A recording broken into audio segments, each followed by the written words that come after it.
In the middle of the night, a strange object falls from the sky and crashes in the desert. The impact is seen by a hunter and his dog who won't stop barking. The dog runs toward the mysterious object to investigate, but immediately comes back. The hunter hears a roar and gets ready to shoot while the dog runs away in fear. The next day, Renee says goodbye to her dead pet lizard and cremates it on the grill. Then she reminds her mother, Linda, that she needs to drive her to the store because she has to buy food for her pet snake.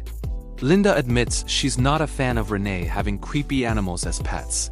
When Linda's boyfriend Chase joins them for breakfast, Renee tries to ignore him, causing Chase to scold her for not even saying good morning. On her way out, Renee furiously scratches Chase's van in revenge. At school, Renee is a loner and other kids make fun of her. During lunch, Renee sits at the same table as Gil, who is also an outcast. Gil tries to make some conversation, but Renee only wants to eat.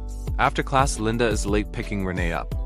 When Linda tries to ask her daughter's day, Renee immediately changes the subject to Linda's lateness and learns that her mother didn't go to work today. Renee wants her mother to call the doctor and get a better prescription, but Linda assures her that she just had a bad morning. This makes Renee realize that Linda and Chase had a fight and tells her that they should break up, pointing out that Chase doesn't even help and only spends his days drinking. Linda explains that Chase needs her and being needed is a nice feeling. At home, Renee feeds her collection of creepy pets and even sings to them while playing the banjo. She realizes that her snake is her best friend, which is depressing. During dinner, Chase mentions the scratches on his van and indirectly blames Renee, but Linda forces him to change the topic. Then, Chase complains about the bad smell of their microwave, so Renee explains she heated a dead rat for her snake. Chase freaks out about how unsanitary that is, and Renee gets sassy, so Chase throws chips at her face. A distressed Renee bursts out of the house and hears Linda and Chase arguing inside. Tired of the situation, Renee gets on her ATV and drives to the middle of the desert to cry alone. At that moment, she finds the hunter's overturned truck and a crater nearby. When she turns around, she sees a terrifying monster roaring, so she runs to take cover. The creature tries to follow her, but it's chained to the truck. It starts dashing all over the place, trying to break the chain to no avail. Eventually, it gives up and lies down defeated. Renee uses the chance to run back to the ATV and freezes when she notices that the creature is in pain because it got caught in the hunter's trap. After some hesitation, she goes to the truck and removes the chain. The creature screeches and Renee rushes to the ATV to drive away in panic. At home, Renee sees Linda comforting Chase. She's so annoyed that she decides to stay outside for a while.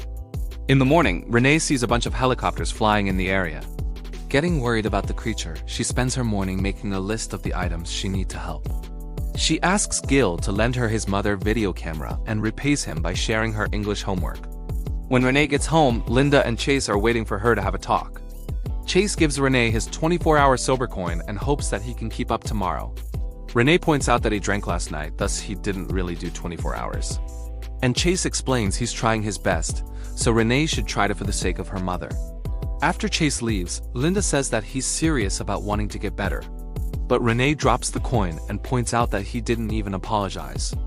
Later, Renee gathers all her items and puts a sign on her door saying she'll be busy with homework and must not be disturbed. That way, they won't notice she's missing. Then she sneaks into the couple's bedroom and steals Chase's keys. When she opens his truck, she finds lots of small vodka bottles and a gun, which is the last item she needs. Afterward, Renee drives to the same spot in the desert. At first, she doesn't see the creature, but using her binoculars allows her to find it in the crater. She then shoots the gun in the air as a test, but the beast doesn't even flinch. Next, Renee sets up the camera and slowly approaches the creature to cut off the trap. Once again, it doesn't move, so Renee walks away thinking it's dead.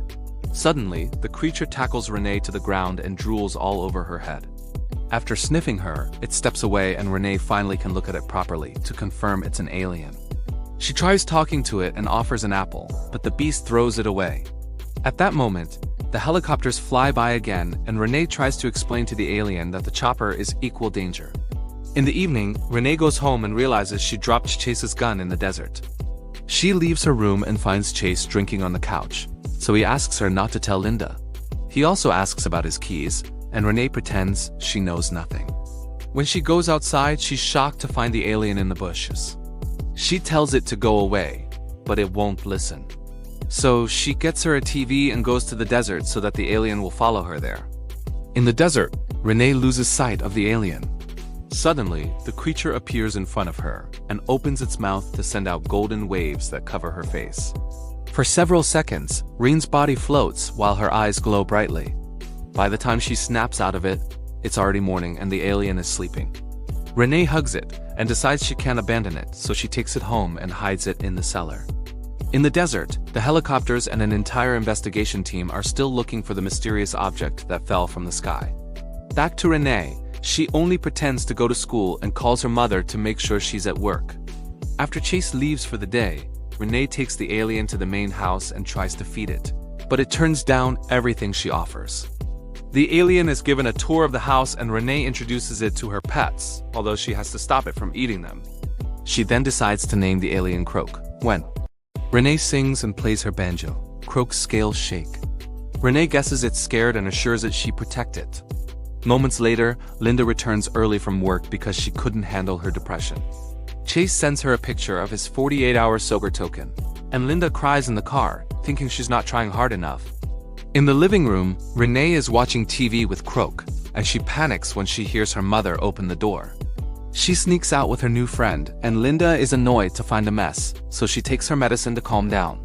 While Renee and Croak rush to the cellar, Gil arrives at the house asking for his camera. Linda lets him go to Renee's bedroom, and he takes a look at a picture of Renee's dead father. Then he considers smelling her pillow, but stops himself when he realizes it would be creepy. After leaving some water for Croak, Renee goes back to the house and tells her angry mother that she didn't go to school because she isn't feeling well. When Renee goes to her room, she discovers that Gil has watched the video of Croak. Renee says it's some animal that she saw in the desert, but it ran away, claiming it was probably a fake. She takes the camera from him and discovers that Gil has stolen the tape.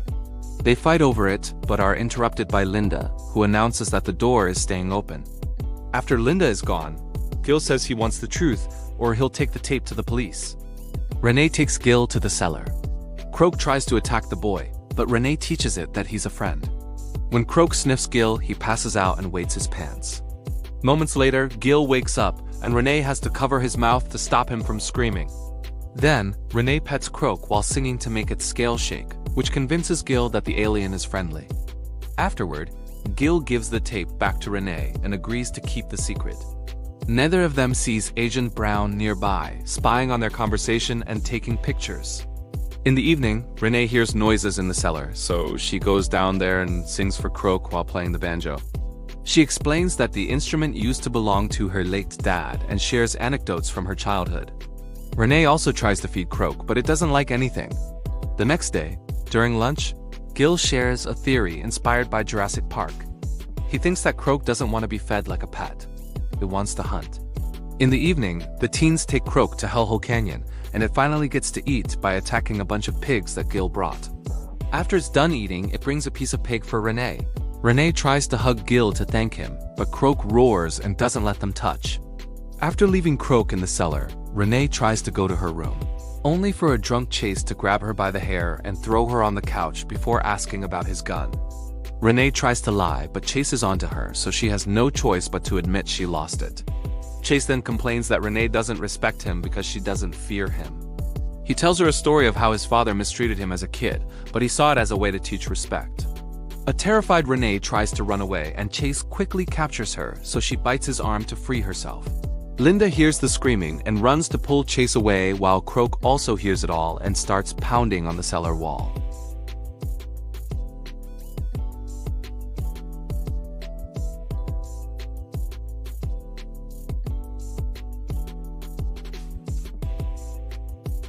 Renee actually goes to the cellar and reminds Croak to behave.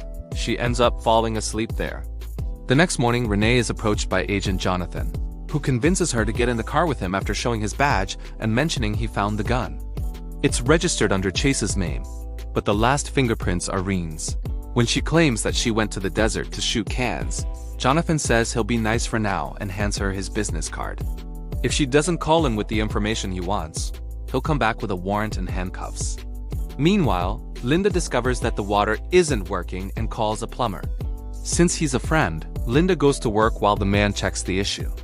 He goes down the cellar and finds Croak, so he hits it with his tools in panic. This causes Croak to bite him. The terrified plumber gets back in his van and drives away as fast as possible.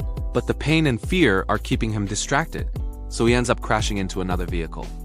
When Renee goes home after school, Linda tries to have a serious conversation with her. However, Renee starts yelling at her and blames her for everything. This makes Linda break down, so she tells Renee about the water before going to her room. Renee realizes what broke the pipes and runs to the cellar to find human blood on the floor. She checks on Croak and notices the alien is bleeding too.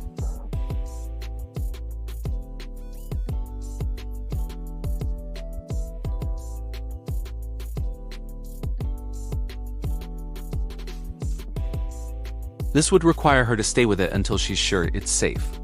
Gil then reveals that Brown visited him and threatened to deport his immigrant relatives if he didn't share information, but he didn't say anything. Afterward, Renee hides Croak in a big box in the desert and goes home to start packing for the trip. She leaves a letter for Linda and frees all her pets. When she gets in the van, a drunken armed Chase shows up and pulls her out. Then Chase forces Renee and Linda to sit in the living room with him so he can complain about not being loved. He gets angry and throws the table. Meanwhile, in the desert, a group of agents finds the box, but when they look inside, they find it empty. Croak is currently running back to the house. Desperately tells her daughter to leave. Renee tries to run away, so Chase follows her and smashes her face on the van. Then he points his gun at her, saying it's her fault that Linda doesn't love him. Suddenly, Croak tackles Chase against the van and kills him. When Renee tries to stop the alien, Croak roars at her and runs away. At that moment, Gil arrives and throws up when he sees Chase's body. He thinks Croak is beyond helping now and reveals he's talked to the agents. Suddenly, Jonathan comes out of the house and shoots the tires of the ATV. Soon the whole team surrounds the house and sets up all their equipment. Renee is tied to a chair and a net is put on her hair to connect her to a computer that confirms her bond. With the alien is the strongest the agents have ever seen. Jonathan breaks Reen's finger to make her scream. Croak hears her and immediately runs back to the house only to walk right into a trap that continuously shocks it until it passes out. Riani yells as she begs for mercy, but Jonathan puts her to sleep. Sometime later, Croak is being taken to a government facility on a special platform that keeps it docile. Renee is being kept on a chair in an empty room, and when Jonathan wakes her up, she spits on his face. She explains that Croak is her friend, but Jonathan insists it's dangerous. He explains that Renee isn't the first person to find an alien. She's just the first one to do so and survive.